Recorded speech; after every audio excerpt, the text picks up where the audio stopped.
Bwana Yesu asifiwe. Yesu asifiwe sana.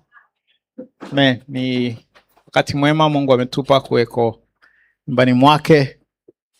Tumekuja kumwabudu yeye. Yesu asifiwe. Wakati huu twende tusikilize maneno ya Mungu. Nasipata utulivu tusikilize maneno ya Mungu asubuhi njema. Bwana Yesu asifiwe. Amen. Mimi naitwa Elibariki, ni mzee wa kanisa mahali hapa. Namshukuru Mungu kwa neema hiyo. Asubuhi ya leo twende tujifunze kwa habari ya ufalme wa Mungu na nafasi ya muamini. Tujifunze kwa habari ya ufalme wa Mungu na nafasi ya muamini.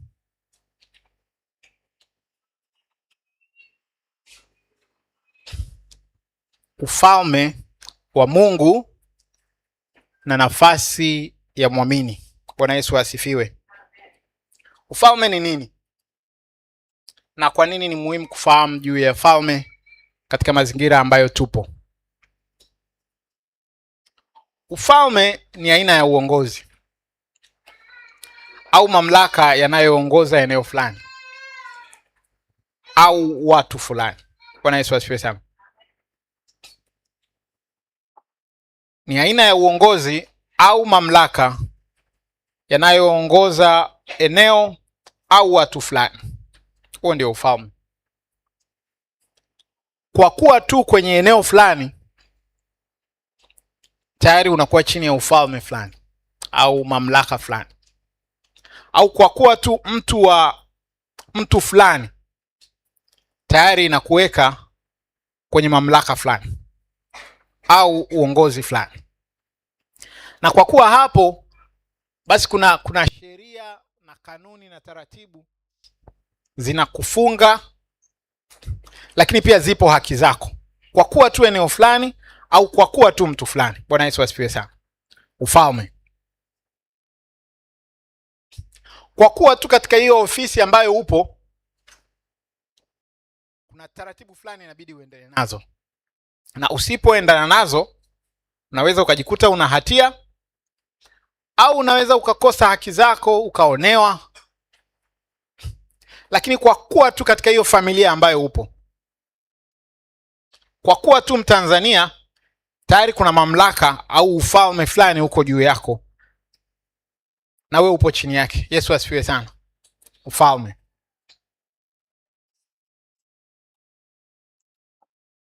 Katika maisha yetu ziko falme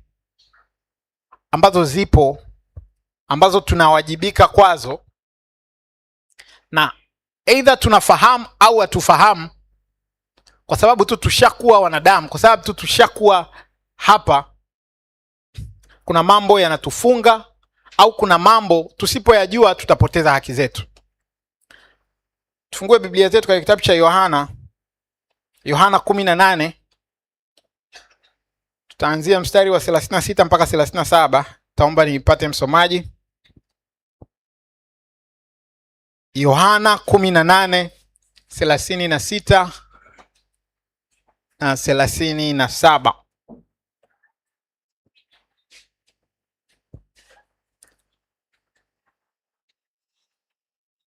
Subiri tu kidogo, atakupatia mic. Yohana 18:36 na 37. Karibu. Neno la Mungu linasema, Yesu akajibu, ufalme wa Mungu sio wa ulimwengu huu. Rudia tena.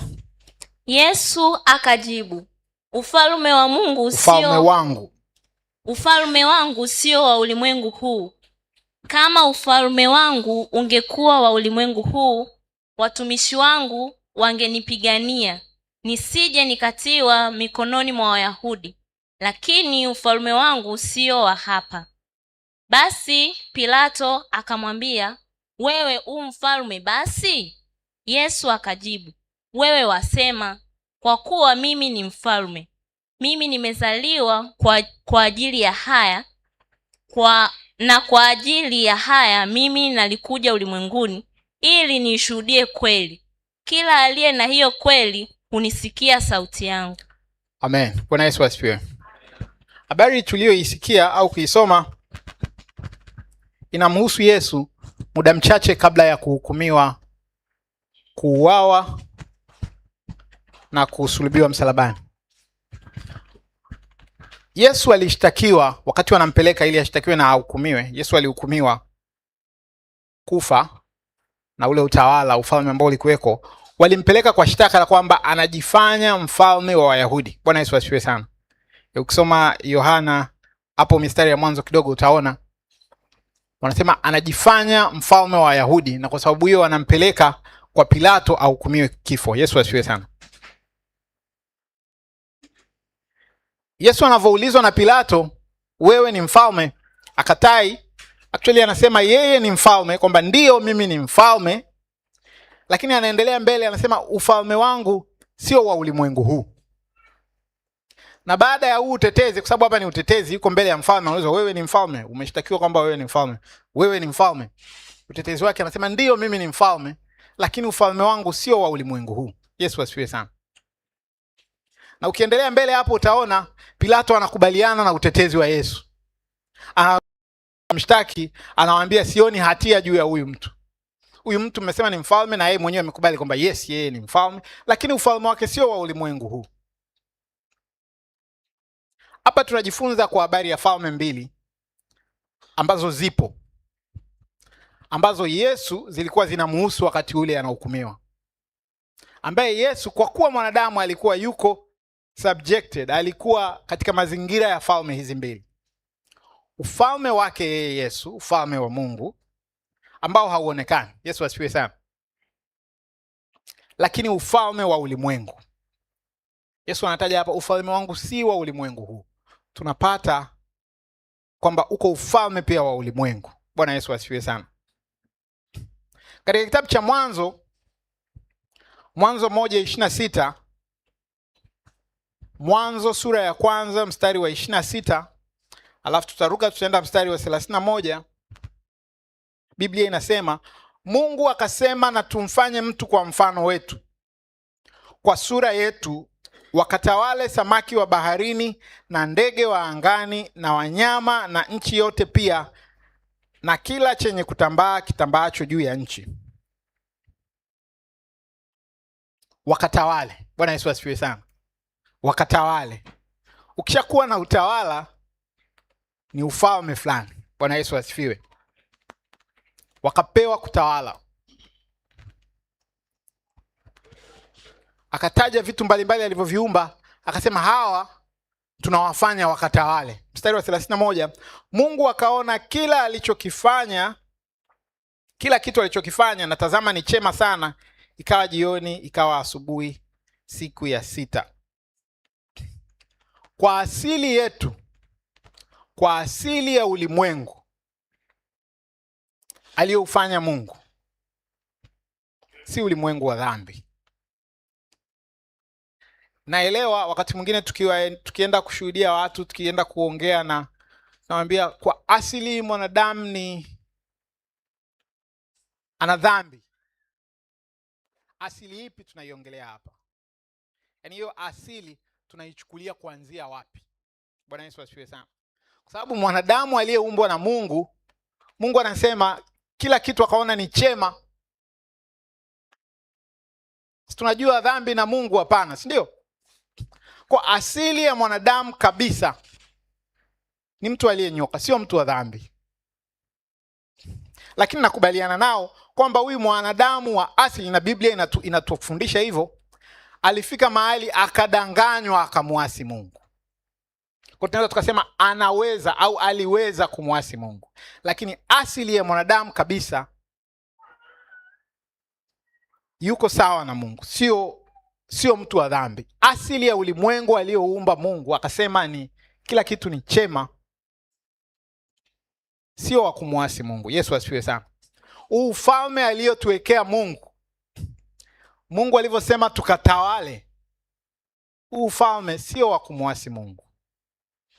Yaani nataka kusema ufalme wa ulimwengu huu asili yake sio kumuasi Mungu. Yesu asifiwe sana. Ndio maana wakati mwingine tunaambiwa tusijitenge na taratibu za hii dunia, maana tuliumbwa kutawala. So unajua ni ukiwa alivyokuwa Adam mwenyewe kuna namna ya kutawala, lakini mkishakuwa 10 mnajiwekea kanuni na taratibu za kutawala. Mkishakuwa 100 mnaweka tena taratibu. Tusijitenge na hizi taratibu, kwa sababu sisi tulipewa kutawala. Bwana Yesu asifiwe. Tumeumbwa kutawala. Uko ufalme na unatuhitaji kila mmoja wetu kutawala katika nafasi zetu kabisa za utumishi wa Mungu. Falme 2 tumeziona mahali hapa. Moja ya jambo kubwa linalotokea wakati mtu anampokea Kristo, Biblia inasema ni kuhamishwa kutoka katika utawala wa giza na kuingizwa katika ufalme wa Yesu. Wakolosai 1:13 mpaka 14. Kolosai 1:13 mpaka 14. Alafu tutaruka tutasoma 21 na 22. Kolosai 1, nipate msomaji, mstari wa 13 na wa 14. Alafu tutaruka tutasoma 21 na 22. Wakolosai 1:13, neno la Mungu linasema, naye alituokoa katika nguvu za giza, akatuhamisha na kutuingiza katika ufalme wa mwana wa pendo lake. Naye katika yeye tuna ukombozi, yaani msamaha wa dhambi. 21. Na ninyi mlikuwa hapo kwanza mmefarakanishwa, tena adui katika nia zenu, kwa matendo yenu mabaya amewapatanisha sasa katika mwili wa nyama yake kwa kufa kwake, ili awalete ninyi mbele zake watakatifu, wasio na mawaa wala lawama. Bwana Yesu asifiwe sana. Mstari wa 14 anasema, ambaye katika yeye tuna ukombozi, msamaha wa dhambi. 13 alianza, alitutoa katika nguvu za giza akatuingiza katika ufalme wa mwana wa pendo lake. Hapa tunaona ufalme tena mwingine mmoja. Bwana Yesu asifiwe sana. Kwenye uumbaji tuliona ufalme wa ulimwengu ambao mwanadamu amepewa kutawala, lakini tuliona ufalme wa Yesu wa Mungu ambaye alisema ufalme wake sio wa ulimwengu huu. Lakini hapa tunaambiwa tena kuna kuhamishwa kutoka katika ufalme wa giza na kuingizwa katika ufalme wa mwana wa pendo lake. Kwa hapa unatokea tena ufalme mwingine mmoja ambao unaitwa ufalme wa giza. Bwana Yesu asifiwe sana. Na huo mwana wa pendo lake tayari tumekwisha kuuona. Uko ufalme wa giza.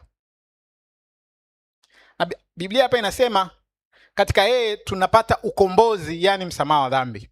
Hatusamehewi tu dhambi kwa kumpokea Yesu, lakini tunakombolewa.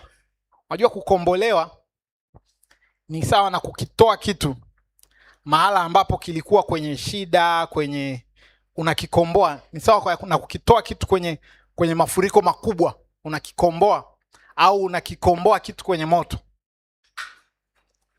Tulikombolewa kutoka katika ufalme wa giza. Bwana Yesu asifiwe sana.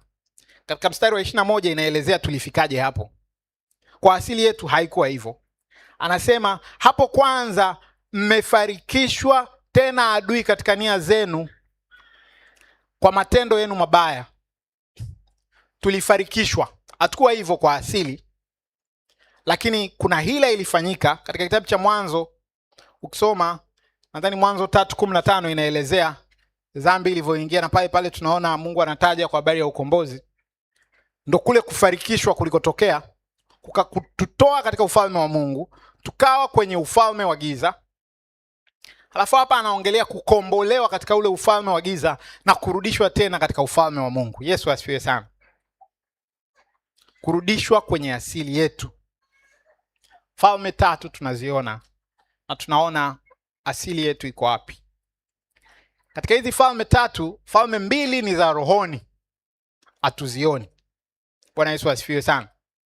Lakini tunaambiwa tulikuwa huku, tumekuwa huku, lakini ufalme wa ulimwengu angali tuko hapa duniani. Huu ufalme wa ulimwengu tupo. Yesu asifiwe sana. Falme 3 na kote tunaweza kuweko. Bwana Yesu asifiwe sana. Tuangalie mambo ya msingi kuhusu ufalme wa Mungu. Tuangalie mambo ya msingi kuhusu ufalme wa Mungu. Ufalme wa asili yetu. Jambo la kwanza, kuwepo katika ufalme wa Mungu hakutuondoi katika ufalme wa ulimwengu. Kuwepo katika ufalme wa Mungu hakutuondoi katika ufalme wa ulimwengu. Tumeona awali, wakati mwanadamu yuko sawa kabisa katika ufalme wa Mungu, Mungu anampa mwanadamu kutawala, anampa ufalme wa ulimwengu, si ndio? Tunapokaa sawa au tunapokuwa watu wa ibada na kukaa sawa na Mungu, hakutuondoi katika ufalme wa ulimwengu. Kuwepo katika ufalme wa Mungu hakutuondoi katika ufalme wa ulimwengu. Yohana 18 mstari wa 36 inasema, Yesu akajibu, ufalme wangu si wa ulimwengu huu. Kama ungekuwa wa ulimwengu huu, watumishi wangu wangenipigania nisije nikatiwa mikononi mwa Wayahudi. Lakini ufalme wangu si wa hapa.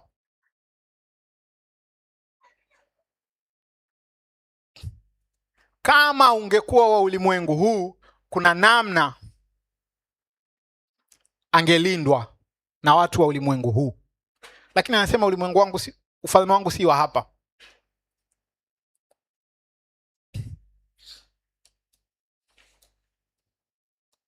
Kuna namna falme ya ulimwengu zinafanya mambo yake tofauti na ufalme wa Mungu. Kwa anasema kama ingekuwa hivi.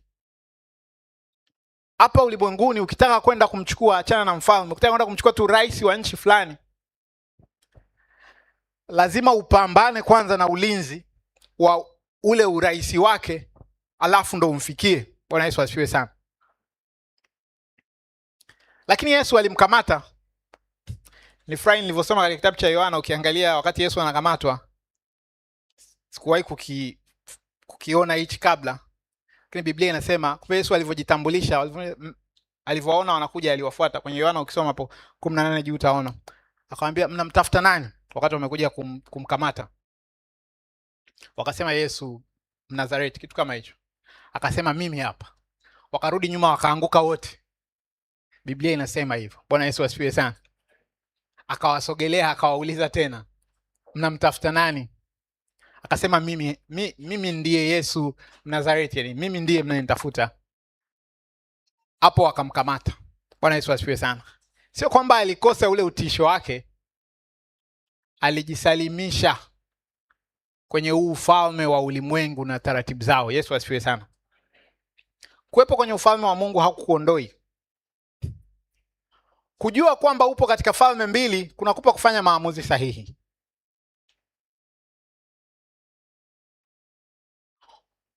Ukikaa tu kama upo katika ufalme wa Mungu tu na ukaacha kanuni na taratibu za ufalme huu wa ulimwengu, kuna mahali hautaenda sawa.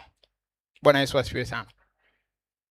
Tupo katika falme mbili na tuzijue na tuenende kwa taratibu na kanuni.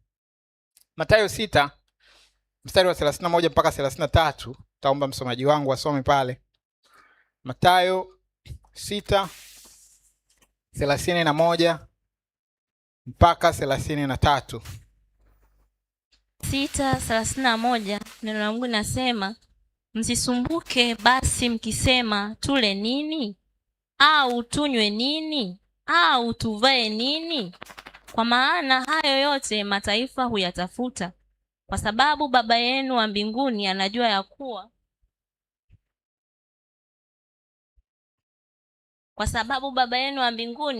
kuwa mnahitaji hayo yote. Basi utafuteni kwanza ufalme wake na haki yake, na hayo yote mtazidishiwa. Bwana Yesu asifiwe sana. Msisumbuke tule nini, tunywe nini, tuvae nini. Utafuteni kwanza ufalme wake. Neno ambalo au kitu kilichonivutia hapa ni hili neno kwanza. Biblia ya Kiingereza inasema firstly and most importantly. Utafuteni kwanza. Neno kwanza linamaanisha ipo orodha, ipo listi ya mambo ya kufanya. Bwana Yesu asifiwe. Kuna mlolongo wa mambo ya kufanya, alafu una set vipaumbele. Utafuteni kwanza ufalme wa Mungu. Haisemi tuishie kwenye kutafuta ufalme wa Mungu. Haisemi utafuteni ufalme wa Mungu tu.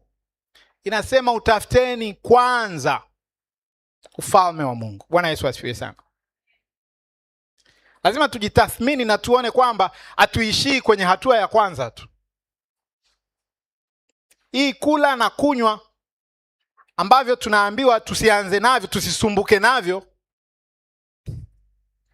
Tukishamaliza la kwanza hatusumbuki navyo. Biblia inasema na hayo mtazidishiwa. Tunaweza kupata hayo mengine kwa utaratibu wa kuzidishiwa. Yesu asifiwe sana. Sio kwa kusubiri. Tunatafuta kwanza, alafu tunaendelea kutafuta na pili kama ipo na tatu, lakini tunajua kwa kutafuta kwanza tumeathiri utaratibu wa haya mengine. Yesu asifiwe sana. Kula, kunywa na kuvaa, mambo ya ulimwengu huu. Kwanza ufalme wa Mungu. Lakini tusijisahau tukaacha. Tutawatesa watoto wetu. Tutapata taabu. Ashukuriwe Mungu kama kweli tumejishikamanisha na ufalme wa Mungu, kwa kumaanisha yeye anaachilia neema na mafundisho na mafunuo ambayo tukiyazingatia hayo tunakaa sawa kila upande. Yesu asifiwe. Kwanza ufalme wa Mungu, na hayo mengine tutazidishiwa.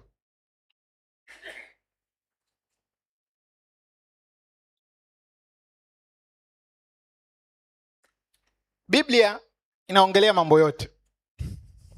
Na ndio maana siku hizi hata ukiwasikiliza hawa motivational speakers wengi ni kama watumishi wa Mungu.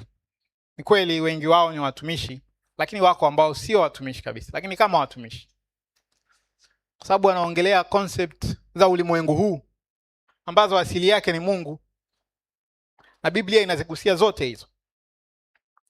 Biblia inasema apandacho mtu ndicho atakachovuna. Kupanda si mambo ya ulimwengu huu jamani. Kupanda na kuvuna. Mshike sana elimu. Mambo ya ulimwengu huu Biblia inatufundisha. Tafuteni kwa bidii kuwa na amani na watu wote. Si mambo ya ulimwengu huu. Ulimwengu huu unatufundisha kutafuta amani, kugombana na watu. Biblia inagusia yote ya ulimwengu huu ambao tumepewa kutawala, lakini inagusia mambo ya Mungu pia. Heri wenye moyo safi watamuona Bwana. Hatuondoki katika taratibu za ufalme wa ulimwengu kwa kuwa katika ufalme wa Mungu. Huko mfano mmoja bora kabisa wa mtu ambaye aliweza kubalance ya mambo vizuri ni Abraham. Actually mimi napenda kujifunza kwa Abraham wa Biblia. Unajua Abraham ni baba yetu wa imani, si ndio? Unajua Abraham ni moja ya matajiri na watu wenye uwezo mkubwa sana katika ulimwengu huu, kiulimwengu kabisa kabisa. Bwana Yesu asifiwe sana. Kuna wakati kuna taifa walinyanyuka wakaenda wakapiga taifa lingine. Bahati mbaya lile taifa ndugu yake alikuwa anaishi kule, anaitwa Sodoma. Wakapiga lile taifa, wakasambaratisha, wakateka nyara na ndugu yake wakamchukua. Taona hiyo katika Mwanzo 14. Abraham alivyopata hiyo habari akwenda kuomba msaada kwa kiongozi wa nchi yake au kwa taifa jirani. Akakusanya watu wa nyumbani kwake. Akapanga majeshi. Akaenda kupigana na taifa lingine. Akawapiga vizuri. Akarudisha mateka na wote waliochukuliwa. Afu yule mfalme wa Sodoma akaja kumshukuru. Yesu asifiwe sana. Fikiria huyu mtu, uwezo wake na influence yake katika ulimwengu huu wa mwili. Ana uwezo kiasi gani wa kuishi na watu, kudili na matatizo yao? Anaishi na jeshi nyumbani. Wewe unaweza kuishi na watu wangapi? Wakifika wangapi, inabidi uache kupokea simu, inabidi wakupe nafasi kidogo. Hebu niache na mimi. Lakini huyu mtu ana jeshi. Unajua ukishakuwa na jeshi, kuna watoto wanazaliwa huko, wanakuwa hapo, wengine wakorofi wa kila aina. Anaongoza hichi kikundi. Biblia inamsema ni tajiri na alikuwa na nguvu kiasi hiki cha kupigana vita na taifa na akashinda. Bwana Yesu asifiwe sana. Yupo vizuri katika ulimwengu huu, yuko vizuri katika ufalme wa Mungu.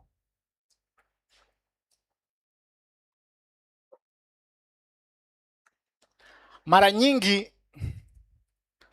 watu wanaofanya vizuri katika mambo ya kawaida wana ufahamu au exposure au wamepata ufahamu fulani, wamepata neema au ujuzi fulani juu ya mambo ya ulimwengu. Nakumbuka siku moja tulikuwa kwenye kikao cha harusi. Tulikuwa na mzee mmoja, ni mkurugenzi taasisi moja hapa. Kikao kigumu kweli pale. Sikumbuki tulikuwa tunajadili, lakini nakumbuka kikao kilikuwa kigumu, tense. Yani tukaona kama kuna kama mambo yanaenda kuvurugika. Na mwenyekiti akatuacha tu tujadili, tukavutana pale. Alafu baadaye akaingia yeye kuongea. Unajua aliongea ndani ya maneno machache. Tukaona wote ni kama mbona solution ipo? Mbona tushavuka? Kila nikimuona yule mzee, nakumbuka kuna watu wana uwezo. Bwana Yesu asifiwe sana. Kuna watu wanaweza kudili na mambo ya ufalme huu wa ulimwengu.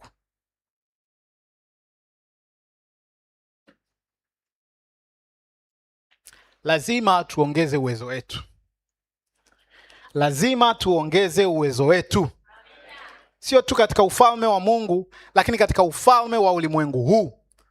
Maana kwa kuwepo vizuri katika ufalme wa Mungu hakutuondoi katika ufalme wa ulimwengu. Ukiwa na biashara yako na huduma yako ni mbaya, lakini wewe ni mtu wa mapambio na ibada na duka lako linapiga nyimbo za wokovu muda wote, wateja wataendelea tu kwenda kwa jirani yako, na wewe utaendelea na kiroho chako. Yesu asifiwe sana. Ziko kanuni au ndani nazo, na tumepewa kutawala. Hizi ni za kwetu. Yesu asifiwe. Usipopandisha viwango vyako vya utendaji kazi, yamkini kuna nafasi unaiona kama ungeipata hii nafasi, hata ungekuwa na mchango chanya katika ufalme wa Mungu zaidi.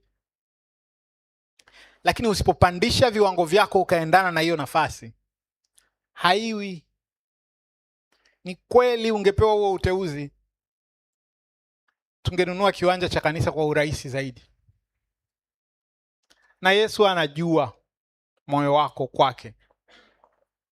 Lakini alitupa kutawala ulimwengu kwa kanuni zetu. Usipofika kwenye hivyo viwango hutapata huo uteuzi. Yesu asifiwe sana. Kanuni. Pointi ya pili niliyotaka tujifunze kuhusu ufalme wa Mungu inasema ufalme wa Mungu unaweza kuathiri ufalme wa ulimwengu. Ufalme wa Mungu unaweza kuathiri ufalme wa ulimwengu. Upe nafasi. Ufalme wa Mungu unaweza kuathiri ufalme wa ulimwengu. Upe nafasi. Hagai sura ya 1 mstari wa 5 mpaka wa 7. Hagai sura ya 1 mstari wa 5 mpaka wa 7. Msomaji wangu, Hagai 1:5 mpaka 7. Hagai 1:5, neno la Mungu linasema, basi sasa Bwana wa majeshi asema hivi, zitafakarini njia zenu. mmepanda mbegu nyingi mkavuna kidogo, mnakula lakini hamshibi, mnakunywa lakini hamkujazwa na vinywaji, mnajivika nguo lakini hapana aonaye moto, na yeye apataye mshahara apata mshahara ili kuutia katika mfuko uliotoboka toboka. Mstari wa 7. Mstari wa 7, Bwana wa majeshi asema hivi, zitafakarini njia zenu. Bwana Yesu asifiwe. Inafika mahali unaona shamba lililolimwa, ukionyeshwa na mavuno unakataa. Hapana, mpaka kule ndo mlilima na ndo hii tu debe moja? Hapana. Unafika mahali ukitathmini kipato chako na mahali ulipofika katika ulimwengu huu, hapana, haviendani.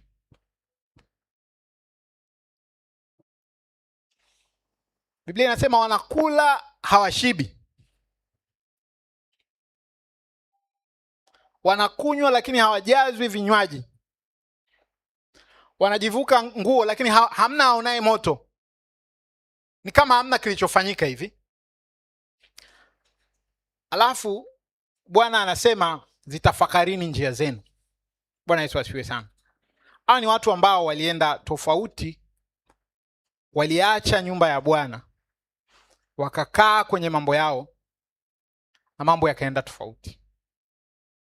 Kwa kanuni za ulimwengu, kwa shamba lililolimwa, kwa shughuli iliyofanyika, tulipaswa tuone mambo makubwa zaidi, lakini yanayoonekana haviendani.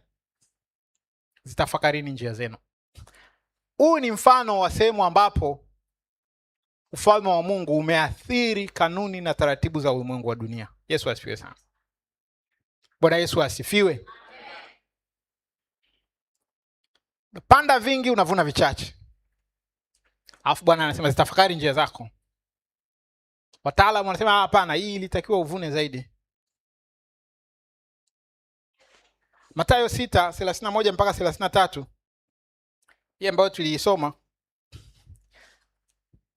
Mstari wa 33, Biblia inasema, bali utafuteni kwanza ufalme wake na haki yake, na hayo yote mtazidishiwa. Kutafuta ufalme wa Mungu na haki yake, na haya yote mtazidishiwa. Huu ni mfano mwingine wa namna ambavyo ufalme wa Mungu unaweza kuathiri ufalme wa ulimwengu huu. Hapa tutamwangalia sasa mtu, mavuno na shamba lililolimwa pia haviendani, lakini kwa namna tofauti. Mbona ni kama alilima kidogo? Bwana Yesu asifiwe sana. Mbona ni kama alipaswa kuvuna kidogo, lakini mavuno yamekuwa makubwa zaidi? Amezidishiwa. Yesu asifiwe. Kuzidishiwa kupo. So tuangalie kipato chako na vitu ulivyo navyo. Hatutasema moja kwa moja umezidishiwa mpaka tujue pia hauibi. Bwana Yesu asifiwe. Kuzidishiwa hakuko katika kuiba. Katika ufalme wa Mungu kabisa anazidishiwa huyu mtu. Mbona ni kama ameendelea sana na tuko ofisi moja? Kuzidishwa. Athari za ufalme wa Mungu zimefanya kuathiri ufalme wa ulimwengu. Yesu asifiwe. Tupe nafasi. Tupe nafasi. Tupe nafasi ufalme wa Mungu uathiri mazingira yetu. Namna mojawapo ya kuupa nafasi ni kuanza na ufalme wa Mungu. Kutafuta kwanza ufalme wa Mungu, ili haya mengine tuyapate kwa staili ya kuzidishiwa. Kufanya kazi masaa 8, kwenda kazini na kumaliza kazi kurudi jioni. Wakati mwingine si wafanya kazi, au labda ni mimi tu. Yaani unaweza kuona kabisa hii siku mbona ni kama nilikaa ofisini nusu saa. Yaani kama nikitaka kupima na kuangalia kitu gani nimekifanya cha maana akionekani. Lakini unaweza ukazidishwa hiyo siku moja ikawa ni kama wiki. Bwana Yesu asifiwe sana. Na ukizidishwa hivyo, tutaona, watu wataona. Sio kwamba unafanya sana, unajiumiza sana. No, umezidishwa. Ufalme wa Mungu unaathiri ufalme wa ulimwengu. Tuupe nafasi kwa kuanza na ufalme wa Mungu. Katika kitabu cha Mathayo 6:9, Biblia inasema, basi ninyi salini hivi: Baba yetu uliye mbinguni, jina lako litukuzwe, ufalme wako uje, mapenzi yako yatimizwe hapa duniani kama huko mbinguni. Unaweza kuuita ufalme wa Mungu. Unaweza kuyaita mapenzi ya Mungu. Yaani ukikaa mahali ukaona mambo hayaendi ipasavyo, ni kama yamepindishwa hivi, wakati mwingine usiombe tu kuondoka hapo. Wakati mwingine uite ufalme wa Mungu hapo. Yesu asifiwe sana. Yes, tayari kuna ufumo na taratibu zimewekwa hapo, na ndo mifumo ya utawala ambayo tumeiweka. Lakini una nafasi ya kuita ufalme wa Mungu. Ufalme wako uje. Bwana Yesu asifiwe. Pointi ya 3, tunapoelekea kuhitimisha. Pointi ya 3 inasema utii ndio unamuambatanisha mtu na ufalme. Katika ufalme, utii ni jambo la msingi sana. Utii ndio unamuambatanisha mtu na ufalme. Utii ndio unamuambatanisha mtu na ufalme. Warumi 6:16 mpaka 18. Tutaruka, tutasoma na 22. Msomaji wangu, Warumi 6:16 mpaka 18. Alafu tutasoma na 22. Warumi 6:16 neno la Mungu nasema, hamjui ya kuwa kwake yeye, nitarudia, hamjui ya kuwa kwake yeye ambaye mnajitoa nafsi zenu kuwa watumwa wake katika kumtii, mmekuwa watumwa wake yule anayemtii. Yule mnaye. Nitarudia, hamjui ya kuwa kwake yeye ambaye mnajitoa nafsi zenu kuwa watumwa wake katika kumtii, mmekuwa watumwa wake yule mnayemtii, kwamba ni utumishi wa dhambi uletao mauti, au kwamba ni utumishi wa utii uletao haki. Lakini Mungu na ashukuriwe, kwa maana mlikuwa watumwa wa dhambi, lakini mliitii kwa mioyo yenu ile namna ya elimu ambayo mliwekwa chini yake. Niende 18. Na mlipokwisha kuwekwa huru mbali na dhambi, mkawa watumwa wa haki. 22. Lakini sasa mkisha kuwekwa huru na kuwa mbali na dhambi na kufanywa watumwa wa Mungu, mnayo faida yenu, ndiyo kutakaswa, na mwisho wake ni uzima wa milele. Amen. Bwana Yesu asifiwe sana. Kutii. Nasema yeye ambaye mnajitoa kumtii, mmekuwa watumwa wake. Na anasema tulitii kwa mioyo elimu ambayo tuliwekwa chini yake, na hivyo tukawekwa huru, tukawa watumwa wa haki. Bwana Yesu asifiwe sana. Kuna watu ukiwaangalia au wanavyotaka waishi, si watumwa wa haki, si watumwa wa Mungu. Yes, wanapokea na wanafurahia kukombolewa, lakini ni kama wanataka kwenye ufalme wa roho wawe neutral. Hawataki kuwa watumwa wa haki. Hawataki kukubali. Unajua tunasema hatuwezi kumpendeza Mungu au hatuwezi kuona ufalme wa Mungu kwa kujitahidi kwetu. Lakini haimaanishi hakuna mchango wa mtu. Na hapa inaongelea kutii. Inasema tulipotii ile elimu tukawekwa huru. Yesu asifiwe sana. Kukubali kuwa watumwa. Kuna watu ni kama kukubali kufuata kanuni, kukubali kukaa na kufundishika mambo ya ufalme wa Mungu, hapana. Lakini wanataka kuwa Wakristo. Ukiwaangalia maisha yao ni kama watu ambao wanataka kusema Ukristo wa kweli hauwezekani. Lakini pia wanaonekana kuwa kama wafalme fulani hivi katika ulimwengu wa roho, ambapo tumeona kwenye ulimwengu wa roho ziko falme mbili. Lakini kama hawa watu hawataki kujishughulisha na mambo ya ufalme huu wa Mungu, alafu wanataka tu mambo yaende, hawataki kutii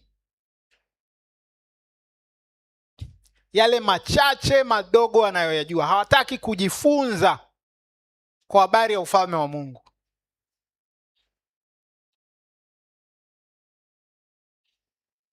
Mtumwa wa haki anaitafuta haki, anaitenda haki, anaishi haki.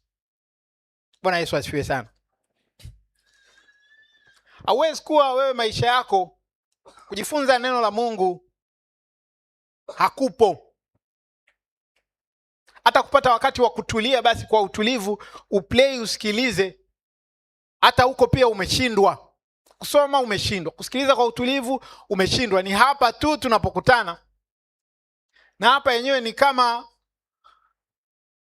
upo haupo hivi, ni kama umekuja kutimiza ratiba. Usipokuwa mtumwa wa Mungu, unajua kuingizwa kwenye utumwa wa shetani, utumwa wa giza. Tulitegwa lakini tulienda wenyewe. Yesu asifiwe sana. Mwanadamu wa kwanza alitegwa lakini alienda mwenyewe. Huku kwa Mungu tuna hiari ya kukubali kuwa watumwa wa haki au tuenende tunavyoenenda, na hakika tutategwa na kuna uwezekano tukaangukia huko. Yesu asifiwe sana. Utumwa wa haki. Biblia inaendelea hapo, tumesoma katika mstari wa 22.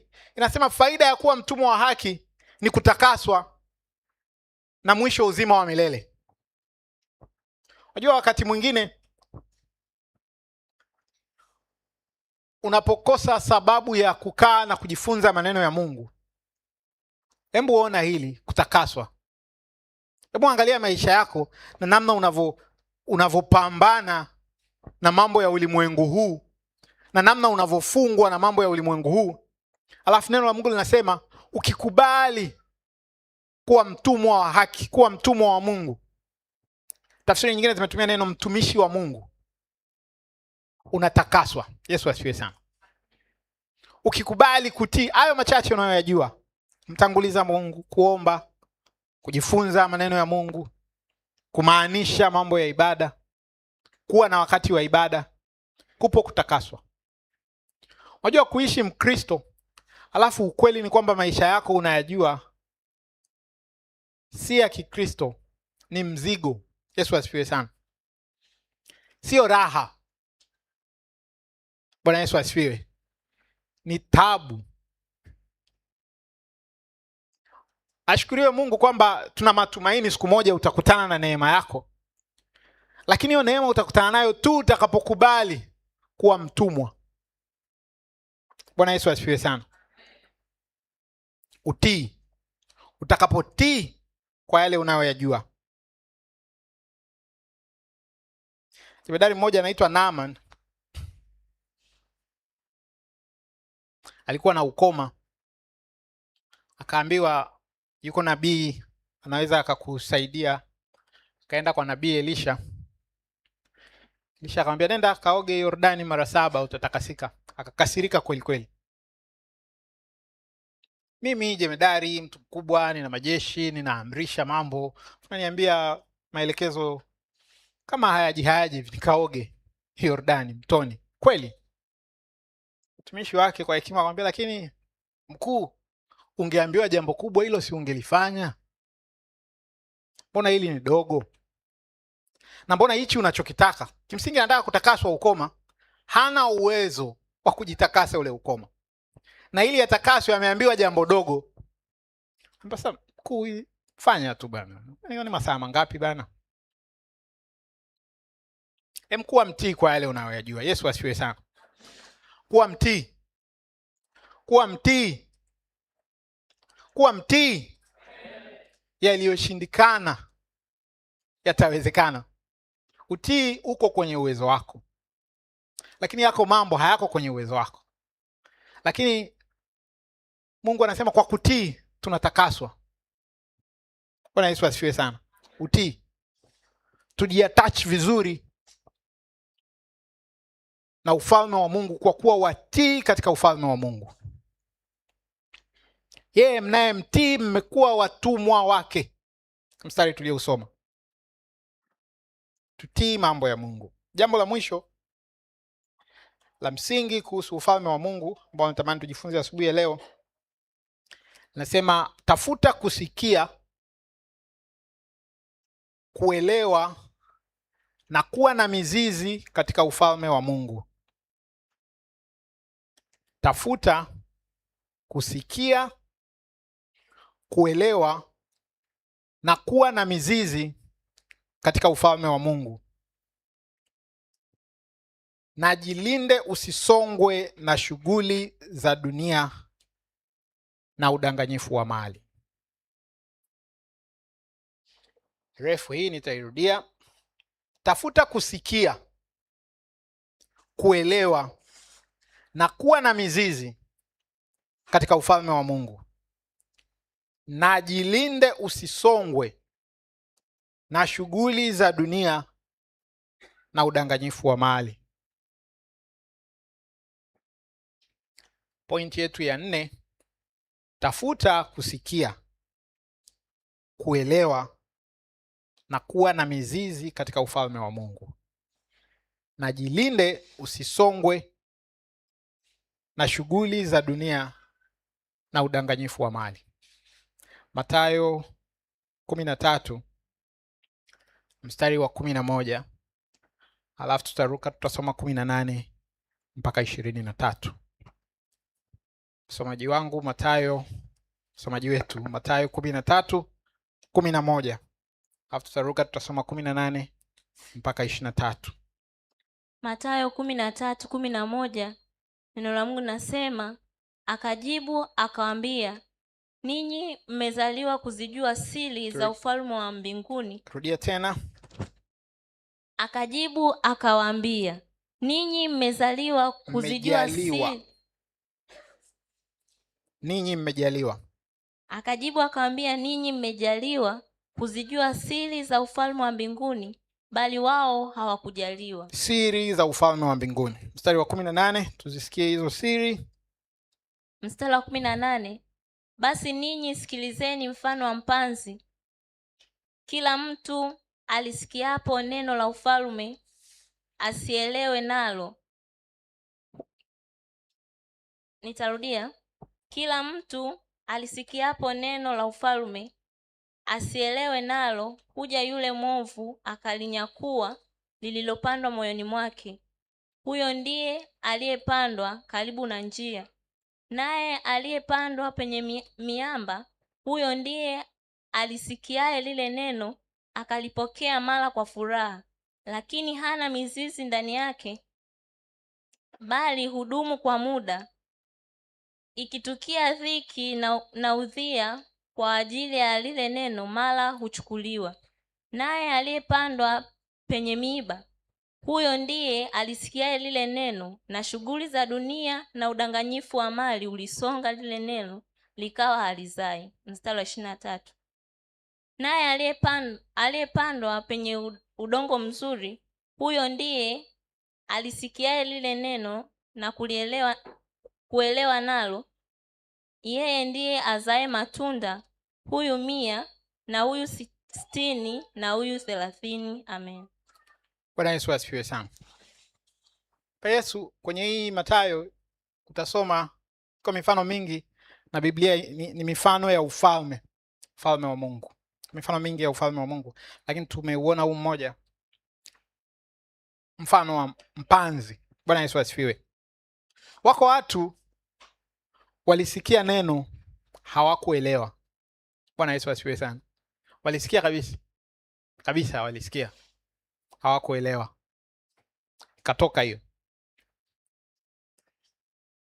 ikatoka ni kama hawakusikia. Wengine walisikia wakakosa mizizi.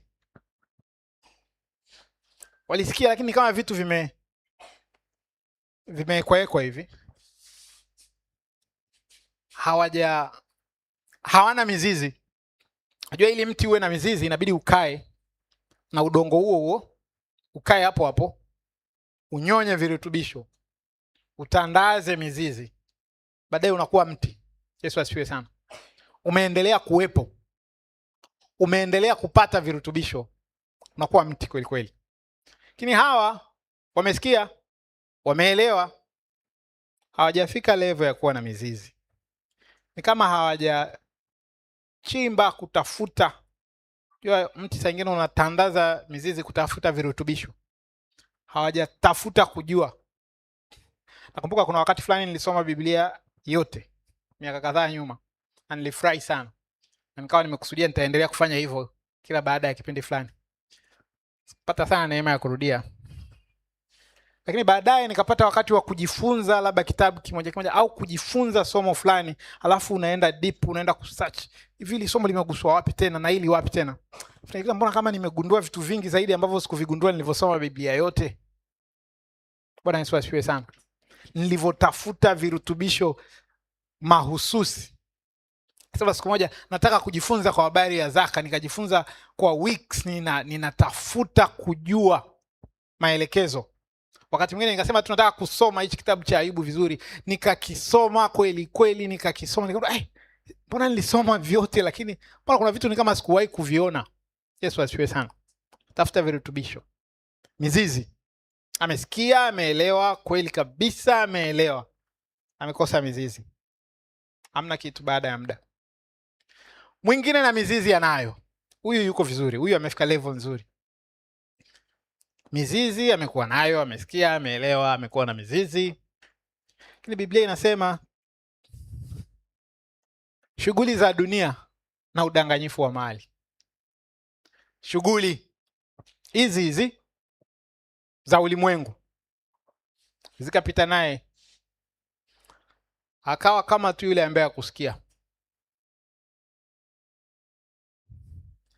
Hapa inatuongezea kuna udanganyifu wa mali. Mali zina udanganyifu. Mali zina udanganyifu. Zikapita na huyu.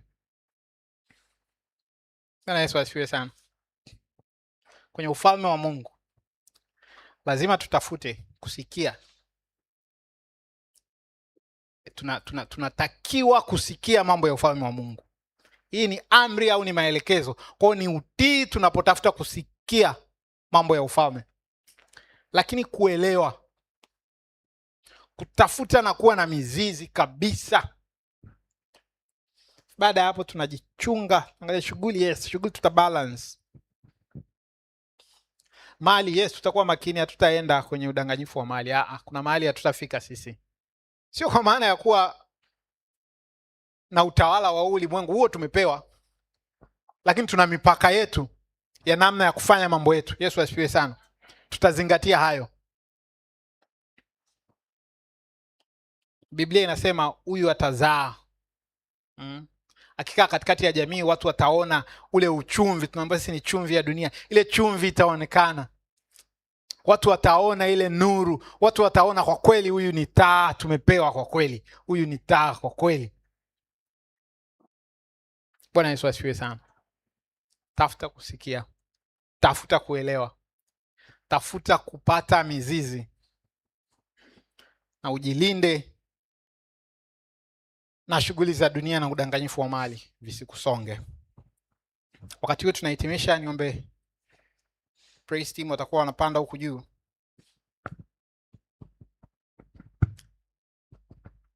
Tumejifunza kwa habari ya ufalme wa Mungu. Tumejifunza kwa habari ya falme. Tumeona falme za roho au za rohoni, na tumeona kwa habari ya ufalme wa ulimwengu. Tumeona namna ambavyo ufalme wa Mungu unaweza kuathiri taratibu na kanuni za ufalme wa dunia, lakini pia tumekumbushwa tusijisahau tukaangalia mambo ya ufalme wa Mungu peke yake, tukaishia kwenye jambo la kwanza tu. Tumejifunza kwamba kwa kuwa kwenye ufalme wa Mungu hatuondoki katika ufalme wa ulimwengu.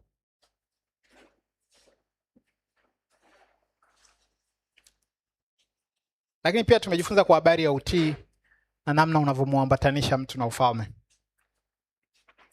Na mwisho tumejifunza kutafuta kuwa na mizizi, lakini pia kujilinda. Wakati unaomba tusimame.